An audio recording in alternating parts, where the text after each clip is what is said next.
sallaxonadan ne olur bilasizmi? Sallaxona deydi. Qushxona deyilgan narsa. Eshitganmisiz u narsani? Qassoblar girib, yani o molni so'yadigan yerni bizda endi Xorazmda sallaxona deydi-da, qushxona deb aytiladi. Bir qassob ajoyib hikoya bu menga yoqadi. Bir qassob shogirdlarga aytibdi, "Boringlar tuya ekkanglar" debdi.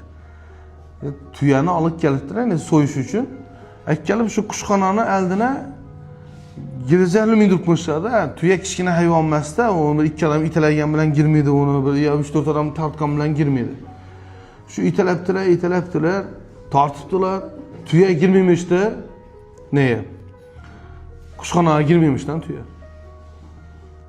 Qassob chiqibdidan shogirdlarga kimni olganingni taniysanmi debdi. Taniyman debdi. Ama mahalladagi palankasidan oldim.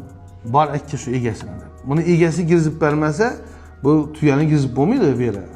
So'yish kerak qaqini uni girzib baq. Egasini chaqirib kelibdilar. Egasi tuyani oldiga tushibdi-da, ipini ushlabdi-da.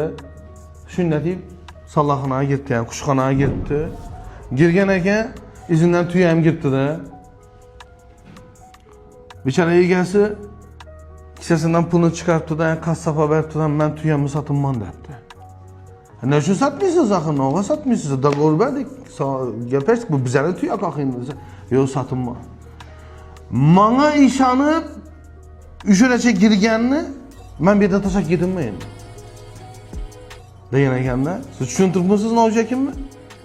Ya'ni bir inson ishonib yo'lga chiqdimi, u hech qachon tashlab ketilmaydi-da.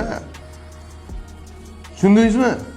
Bu Rossiya apart tashlab kelgayli, chet apart tashlab kelgayli, bir biznesga kirganda o'rtada tashlab ketgayli, umuman hayotdagi boshqa narsadan bir inson sana ishondimi, hech qachon tashlab ketmadi. Bu yerda bir chiroyli bir oladigan hikmat bor-da.